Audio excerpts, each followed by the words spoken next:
శ్రావణ మాసం పౌర్ణమికి ముందు వచ్చే శుక్రవారం అందరూ వరలక్ష్మి వ్రతాన్ని జరుపుకుంటారు. ఈ వరలక్ష్మి వ్రతం కథా విధానం కూడా చాలా చక్కగా ఉంటుంది. అందరూ తెలుసుకోవాల్సిన విషయాలు చాలా ఉన్నాయి.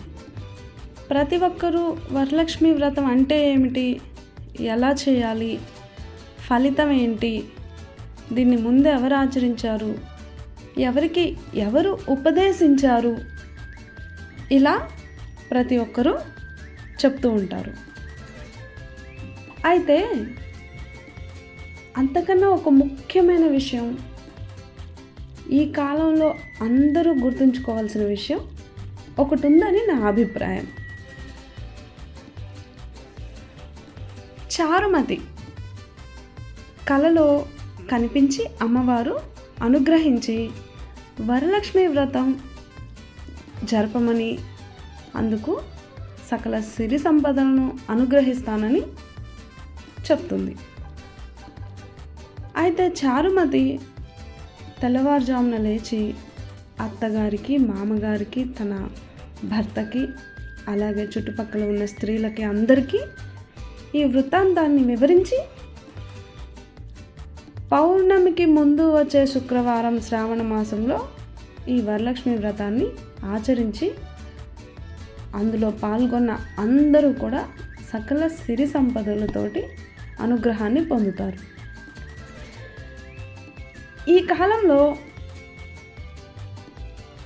చాలా వరకు మా అమ్మాయి జాబ్ చేయాలి, ఎవరి ముందు తక్కువ కాదు, ఎవరికంటే తక్కువ కాదు, తను అన్నిట్లో ది బెస్ట్, అందరిలో స్పెషల్గా ఉండాలి, ఇలా ఎక్కువ స్పెషల్ క్వాలిటీస్తో కనపడాలి,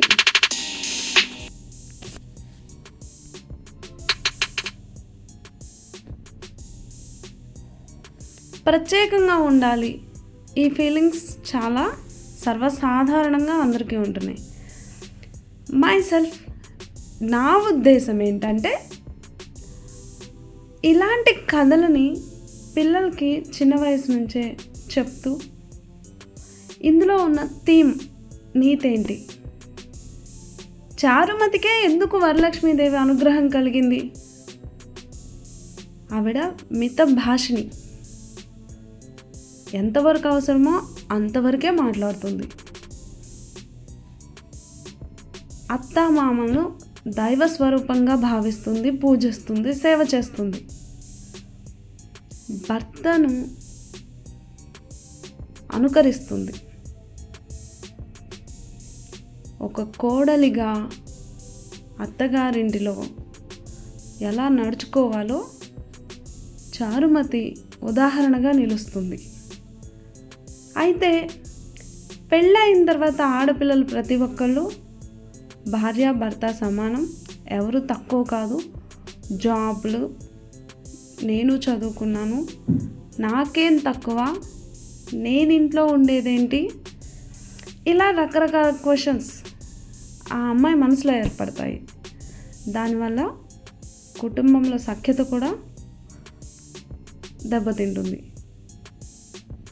నా మనసుకు అనిపించింది ఏంటంటే, నేను చెప్పాలనుకుంటుంది ఏంటంటే,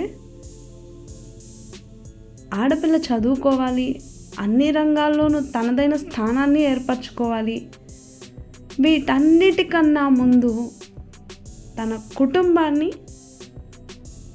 చక్కదిద్దుకునే ఓర్పు, నేర్పు, సహనం ఆడపిల్లకి ఉండాలి.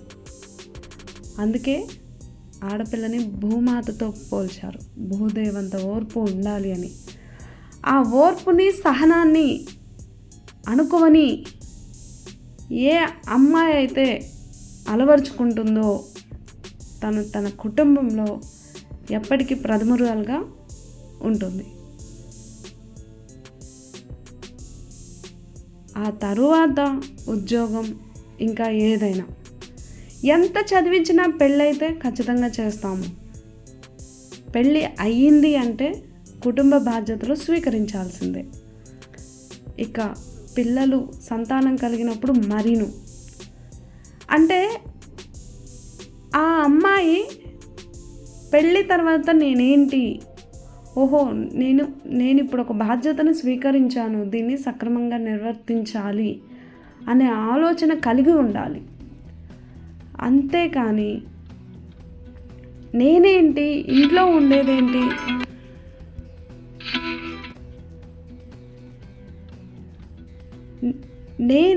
నేనేంటి, ఇంట్లో ఉండేదేంటి, వీళ్ళందరికీ సేవలు చేసేదేంటి, నేను చదువుకుంది ఎందుకు, నా ఉద్యోగం,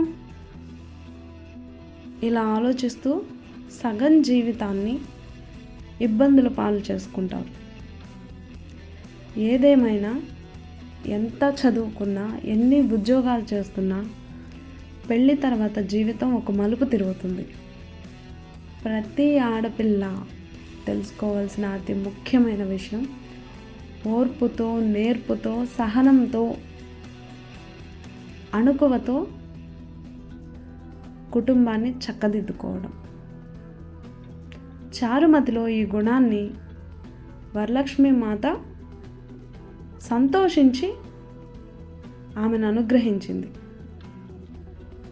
ఈ వ్రత కథ నుండి ఈ విషయాన్ని మనం పిల్లలకి అర్థమయ్యేలా చెప్పాలని నా ఆలోచన. శ్రావణ శుక్రవారం, వరలక్ష్మి వ్రతం, కొత్త బట్టలు వేసుకోవాలి, చక్కగా రెడీ అవ్వాలి, బోలెడన్ని ప్రసాదాలు చేసుకోవాలి, నైవేద్యం పెట్టాలి, పూజ చేసుకోవాలి, అందరికీ వాయనాలు ఇవ్వాలి, వ్రత కథ చదువుకోవాలి, కాసేపు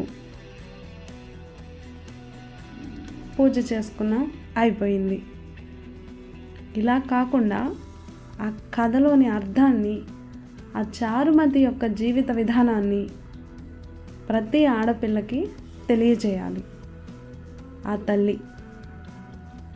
అప్పుడే వాళ్ళకి కుటుంబం అంటే ఏంటి, కుటుంబ బాధ్యతలు అంటే ఏంటి, కుటుంబంలో ఎవరికి ఎంత విలువలు ఇవ్వాలి, ఎంత ఓర్పుతో నేర్పుతో వ్యవహరించాలి అనే విషయాన్ని చిన్నప్పటి నుంచే మనం అలవాటు చేసిన వాళ్ళం అవుతాం.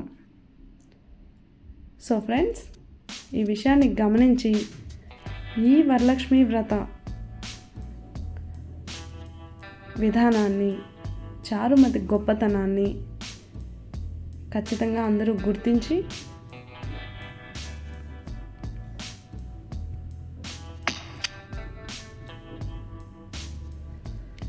చక్కగా కోపాన్ని తగ్గించుకొని ఓర్పుతో, నేర్పుతో, సహనంతో, అణకువతో అందరూ ఉండాలి. స్త్రీకి అదే అత్యంత అమూల్యమైన ఆభరణం అవుతుందన్నమాట. సో ఫ్రెండ్స్, అందరికీ వరలక్ష్మి దేవి అనుగ్రహం మీకు, మీ కుటుంబ సభ్యులందరికీ కలగాలని మనస్ఫూర్తిగా కోరుకుంటున్నాను. అలాగే ఈరోజు నేను మా ఇంట్లో వరలక్ష్మీదేవి పూజా విధానాన్ని చూపించడం జరిగింది. నేను ఈరోజు పూజ చేసుకున్నాను. సో మీకు నచ్చిందనే అనుకుంటాను. నా శక్తి కొలది అమ్మ అనుగ్రహం ఉన్నంతలో నేను పూజని మనస్ఫూర్తిగా సంతోషంగా చేసుకున్నాను. చాలా హ్యాపీగా ఉంది. మీరు కూడా మీ శక్తియుక్తుల కొలది చేసుకోవచ్చు. Thank you friends. వీడియో మీకు నచ్చిందైతే ప్లీజ్ సపోర్ట్ చేయండి, సబ్స్క్రైబ్ చేయండి. Thank you all.